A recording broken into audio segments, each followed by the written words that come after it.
as much as you put effort, you will receive back the amount of effort you put. Maybe sometimes you think about like why you want to be a chef. I'm sure most of chefs will say one of the reasons is it gives us like so much excitement and satisfaction when we receive a great feedback from customers. Today on Dirty Linen, we are talking with chef Jinsik Choi. Jin is the sous chef at Bang Bang restaurant in Elsternwick, where they do a variety of different Asian cuisines, I guess mostly leaning towards Thai. Jin himself is from South Korea, and I'm super excited to welcome him to Dirty Linen. Hi, Jin. Hi, Dani. How are you doing? I am really good. Introduce yourself. Tell us a little bit about yourself and what you do at Bang Bang. Right. So, I'm Jin from South Korea. I'm sous chef at Bang Bang RC restaurant in Riverend Group. So we are focused on Southeast Asian cuisine, but bit of like a French influence. So some dish we use like creams or like butters, like dairy stuff like that. Tell us a bit more about the restaurant. Is it a big place? What sort of customers do you have? Is it open all day, every day? What's the vibe there like? Right. So it's kind of like we have like maybe like kind of big venue, like let's say maybe like 100 capacity, and then it's more like very like friendly environment, and it's like easy to come in and then like have a beer and chat and have some cocktail with the food.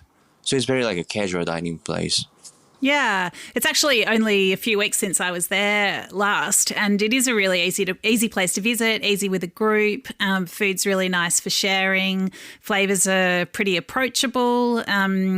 It's just like a nice, I guess, Melbourne neighbourhood restaurant. So, I'd love to learn a little bit more about your journey from coming to Australia and finding yourself in your current role as sous chef. Obviously, must have been a bit of a journey. Tell us about your career as a chef. Where did you start studying? So, I studied commercial cookery in Korea. And then in Korea, I was like, in Korea, it's more like focused on Asian cuisine than European cuisine. So I was major in Korean and Japanese and Chinese cuisine. And then at one point I was like, I want to learn more like European cuisine and more Western cuisine as well. So I decided to come to Australia. And but problem was like my English wasn't good. So when I first arrived here, I really had like hard time because it was really hard to have like conversation, particularly like language barrier. So I think the hardest part for me was English. It goes without saying that everyone has to be eligible to speak English at work in Australia, I believe. So I was being like sacked like probably maybe like several times because of the language barrier. But here I am now. Wow, that's so harsh. I mean, it's so interesting, to come to Australia to work and to study. I mean, was there any support offered to you in learning English? So before coming to Australia, I stopped by Philippines to study English for like 3 months.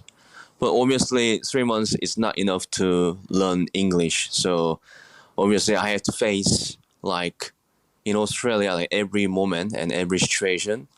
So I think like when I meet like new people and a new place and new situation, I think that's where I learn English most of my time.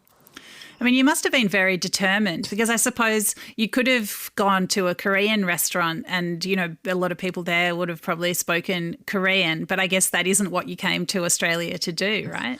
Yeah, it's like, yes, there's many, like obviously there's many restaurants in Australia. I can just easily go to Korean restaurant and then speak Korean with Korean people, and there's nothing problem with that. But I was like, I don't know, I wanted to challenge in Australia. Like, my first plan was to just stay here like 6 months and then just go back to Korea. But I was like, I want to stay longer, and then I want to like enjoy the moment and the journey in Australia as long as possible.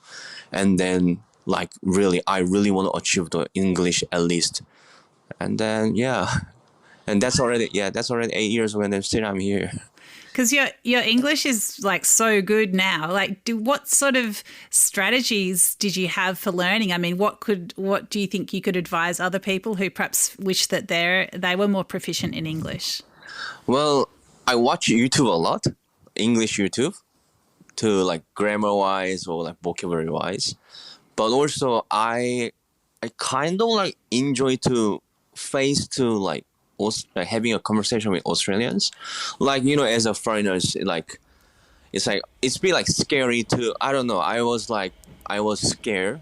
I was scared at the beginning to have a conversation with like Australians in English, but I try to like face the situation all the time, and then I think at the end I feel like comfortable having a conversation with anybody. Yeah, and that confidence is such a big part of it, isn't it? It is, yeah. What's the language learning culture in Korea or in South Korea? Are you encouraged to learn other languages at school? Yeah, it does. Yeah, actually, we study English in Korea, but I would say more like business language, not really like a general like speaking English. So every word is kind of like for like trading or like dealing with other suppliers or things like that. So yes, we learn English, but I think more like a company or business wise. And what about other Asian languages? Are they commonly learnt and spoken in Korea? Yeah, more like a neighbor country, like a Japanese or like a Chinese, or like I'm sure some school was teaching was Indonesian, like around the neighbor country, I believe. Interesting.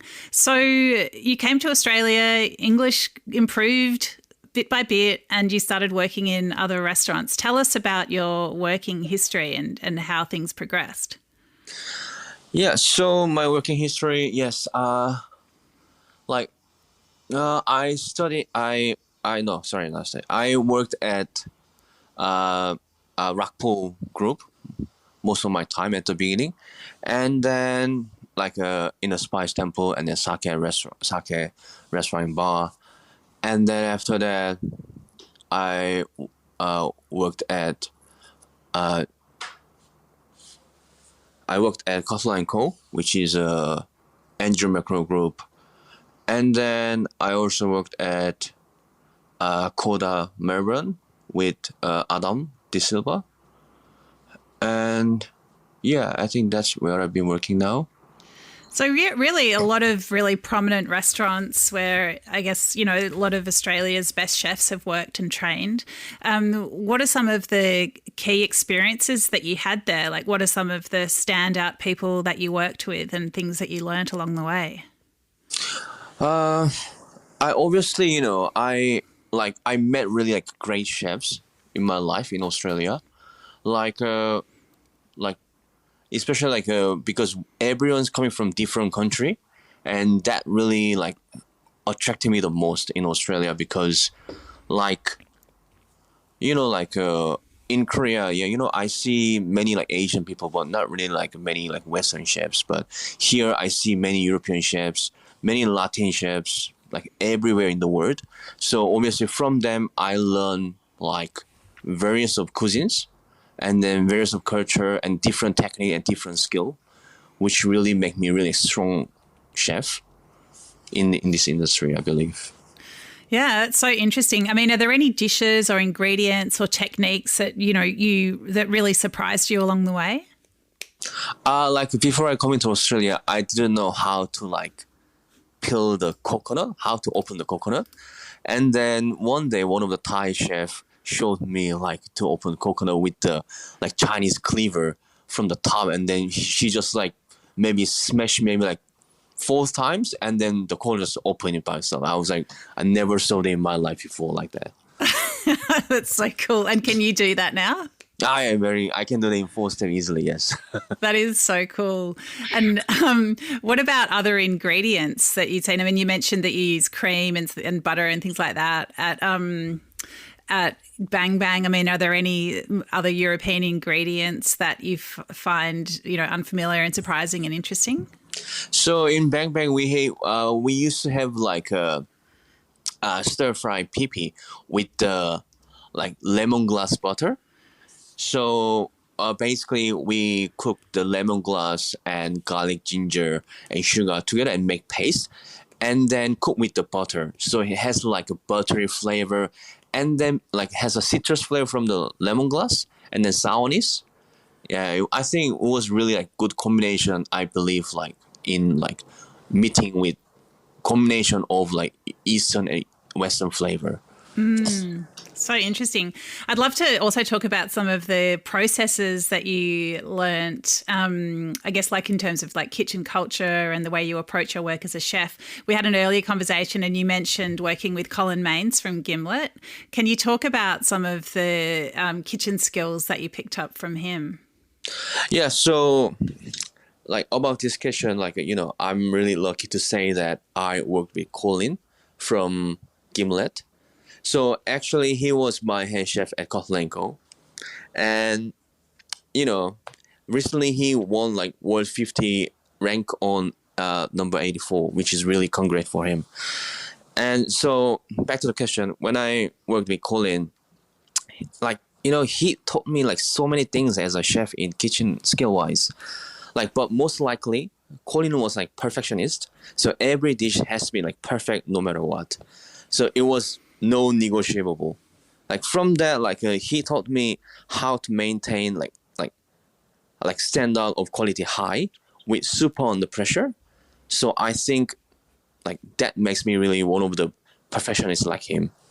Yeah, it's so interesting. And I know that at Cutler, you also worked with Che, right? That's correct. Yes, I work with Che as well. She's a very lovely person. Yes. So Che, who a lot of people would know from her restaurant, also called Che. Tell me about working with her. What was she like, and what did you learn from being beside her?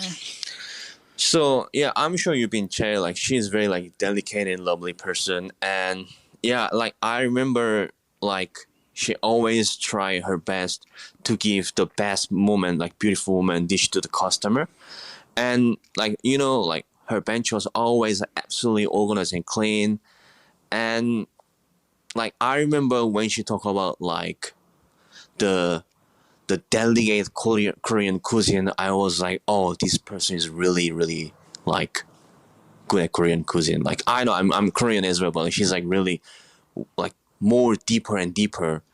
And then like I heard that like she's making like soy sauce by herself and vinegars. I was like, what?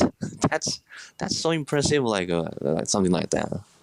Yeah, I think it's really interesting, something you see in all kinds of different immigrant cultures where you look at your home country's cuisine through new eyes. I mean, how has your work in Australia made you think about, the cooking that you learnt in Korea and about Korean food generally?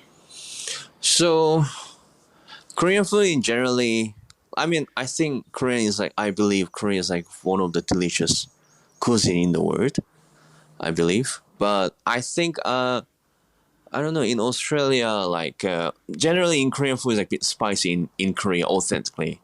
But I think here is a bit like obviously when the immigrant Korean chefs come to Australia, like I'm sure they maybe change the flavor a little bit, like a bit more like milder and then like more like friendly flavor for everyone.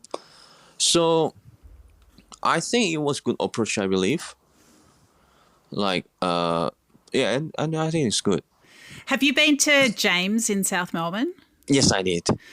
Oh, cool. Well, I mean, I love, so the chef there, Sang-Soo Kim, I think has a really interesting perspective on Korean food as well, and some of the things that he told me. I mean, I think he also really appreciates the different cuisines that he has access to in Australia. But he's different from you in that he didn't train as a chef until he came here. So he told me that it's almost like when he's creating Korean flavors, he's almost trying to remember them from his childhood. It's not so much as you would learn them as a chef in Korea. But I find that it's such an Australian thing to be, so proud of a culture and embedded in it, but to be doing something really different with those flavor profiles. Yeah, like yes. So yeah, I've been to James, and then like the dish was really incredible because, like yes, it's like a kind of like like fine dining dish, but like bit of touch of like Korean flavor, which was really nice combination, I believe, and it was. So yeah, the Sangsu, yeah, like his dish was like, yeah, like, I think that's good to hear that, like like you told me that like he brought his memory and touch into the Australian cuisine. I think yeah, that's really like a good to hear that, and I think it's really incredible. Yeah, well, just to give people who haven't been there a little insight into the cuisine, I'm just looking at what I wrote about it. And so, for example, he cooks a Murray cod, so a native Australian fish, cooks it over charcoal, glazes it with brown butter. The skin, oh my goodness, it's so crispy and beautiful. And then he makes it with muncheries, so a native berry, and then with a herb salsa that was a bit like, he worked in a pub with like someone who was making chimichurri, so this Argentinian salsa. He put it with that, but then he also makes gochujang, so a Korean fermented chili paste, and he puts that alongside this fish as well. So it's this real combination of ingredients from the place where he's cooking, but also layered flavors from Korean using this classic gochujang, but he makes it here, makes it a bit different. So I think I don't know, to me it's one of the most exciting things about eating in Australia is all these different influences with the produce that's here. It's a really exciting space. It is, yes. I mean, you came here to learn about different cultures and cuisines, also to learn English. I mean, where do you think things are at for you now? Like, how do you find Australian restaurant culture, and do you feel like you'll stay here forever now? Yeah, I think so. I think I think I'm gonna stay here like for good. Yeah. So because I think at this stage, yes, I'm still learning. Obviously, every day. Like in a English or like in a chef wise, I'm still learning every day. And then it's like still same the moment I first arrived in Australia, and the moment here now, I think the feeling is same. Every day is like charming for me and attractive staying in Australia and working as a chef. Is like beautiful country. And yeah, so yes, I will love to stay here pretty much like for good, I believe. Awesome. And how have you found the visa journey? Have you got your permanent residency yet? Yeah, I got it. I got it like a couple of years ago. Yes. Amazing. And what was that process like? Was that a hard thing? Oh, it was hard. It was like yes, like because when I first arrived here, like I think the visa wise, it was a bit like easier, but like I think maybe, and then I think like couple of years later, it suddenly become like hard. But yes, I went through like and then yes, here I am now. Great. Well, I'm glad. Yeah. I'm glad because it's something that a lot of people get tripped up on. So I'm so happy that you've got your permanent residency, and that's at least something that you don't need to worry about. Yeah, I'm one of the lucky one. Yes. Yeah, great. And I mean, you've learned about all these different cuisines. Have you got a favorite dish or cuisine that you just love making now? Yeah, so I love one of my favorite dishes is rendang, the Indonesian food, and because it's like, to make rendang as a chef, it requires like a lot of time and effort, and also it has like heaps of spices and like onion, garlic, which is like good for like human immune system, and ginger, turmeric, garlic, kaffir lime leaf, and it's like, and yes, so I'm sure that it's so delicious, and that's why I think rendang is my favorite dish. Yeah, I love rendang as well. And I've also learnt, I mean, I'd say I'm still pretty ignorant about rendang, but I've learnt a little bit more about it recently, especially about all the different styles, including, the different Indonesian styles. And just, the way that, the West Sumatran one that I tried recently at Dale Lapau in Camberwell, which is so good. Everyone should go there. It's this very dark, dry West Sumatran Minang cuisine style of rendang, and the flavors are so intensified, and oh my god, I can't even talk about it anymore. I need to go and eat it. Okay, yeah, that sounds, I think I should try too. Yeah, I think you should try it, definitely. Yeah. What about do you have a favorite ingredient to use? Yeah, so I would like to say rice, because rice is basically like rice is like basic component of Asian cuisine, and you can use rice in entry, main, and dessert, like literally in every courses, like especially in Korean cuisine, like we use rice mostly every dishes, like such as like making makgeolli, which is a Korean rice wine, and even making kimchi. I use rice making kimchi as well to make the like starchiness, and also it has richness and sweetness. So like I can fry or steam them or making pudding for dessert. Hang on, what do you mean you put rice in kimchi? How do you do that?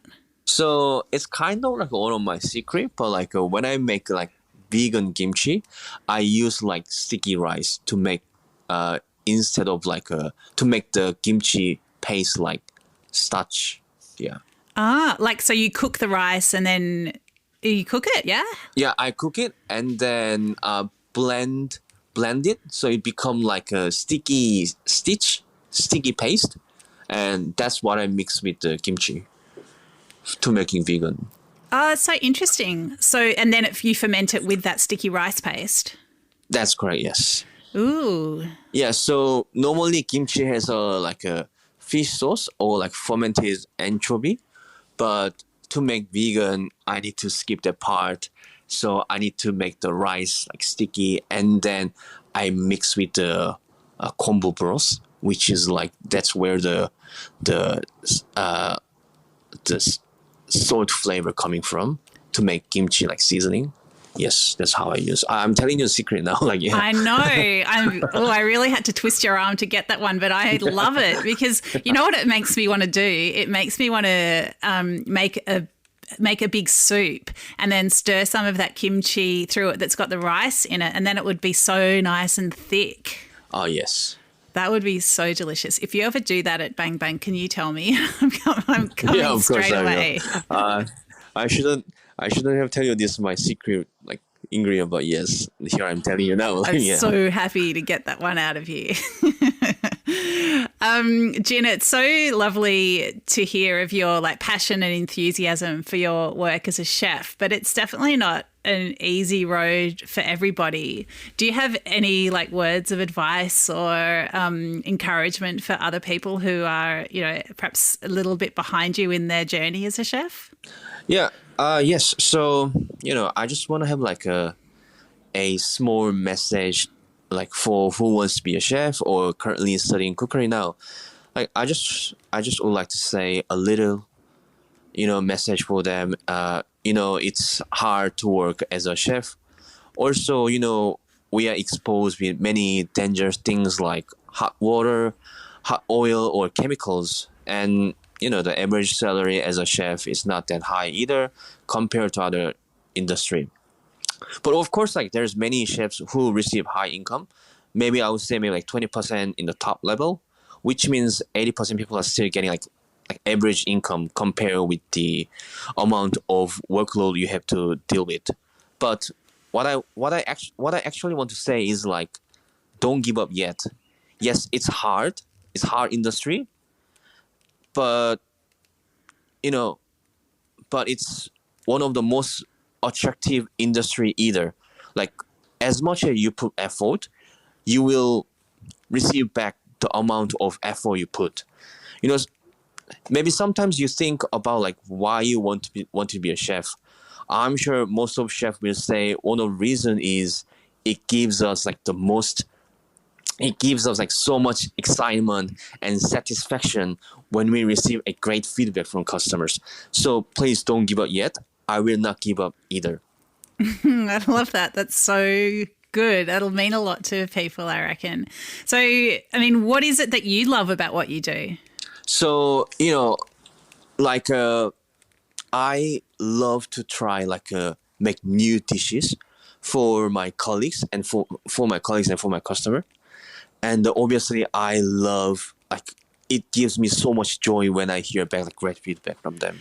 What's a dish that you always get great comments about at Bang Bang?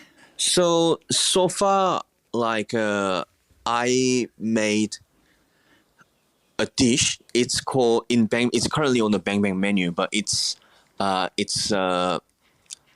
steamed barramundi with ginger ikan broth.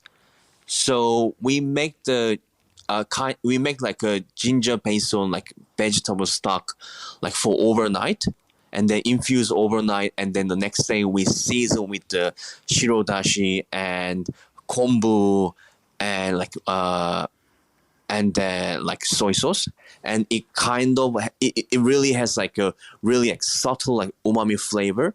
So we serve the ginger ikan broth. Ikan means ikan means fish in Indonesian. So it's like basically ginger fish broth.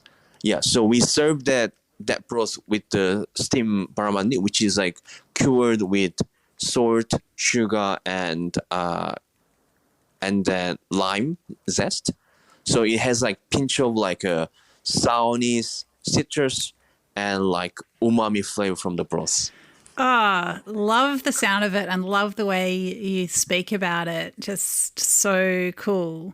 Tell me a little bit about your team. Is it a big team there? We are like not too small, not too big. We have like currently like 10 members in the kitchen now. And is there anything that you want to say to them? Yeah. So when I told my team that like I will be in Dirty Linen show, and they all told me like, "Oh, please mention my name on the show," like that. Yeah, but of course I'm not gonna say everyone's name, but like you can if you want. Yeah, go on. Yeah, just like for a short time, like, hey Pung, thank you for everything. I know as my next person, I always appreciate your hard work. And, Daniel, Pravesh, I really appreciate you guys always support me when I had like hard time in the service time. And Kaya, yes, I mention your name now. I know you are the most person who keeps saying to mention your name. I really appreciate your hard work either. Like, I know sometimes you like wingsing me like all the time, but I really believe if you keep working hard, I'm sure you will be one of the great chefs in the world in the future. Yeah, who else? And Sangit, really appreciate your hard work either. Recently I know you got some injury from work, but I really hope you will get better as soon as possible. Yes. Who else? I think that's it. I think that's it. Yes. Yeah. Wait. Yes. And then recently we had new head chef Alex. I'm really looking forward to working with you. Yes. I think that's enough. Oh my goodness, that's so beautiful. Absolutely love it. It feels like it must be a lovely team there, and I wish you and everyone in the kitchen there at Bang Bang, and indeed on the floor, all the very best with the rest of this tricky winter and powering on towards summer. Jin, thank you so much for joining us on Dirty Linen today. It's been an absolute pleasure to chat to you. Is there anything else you want to say? No, yeah, I really, really, really appreciate thanks for having me today.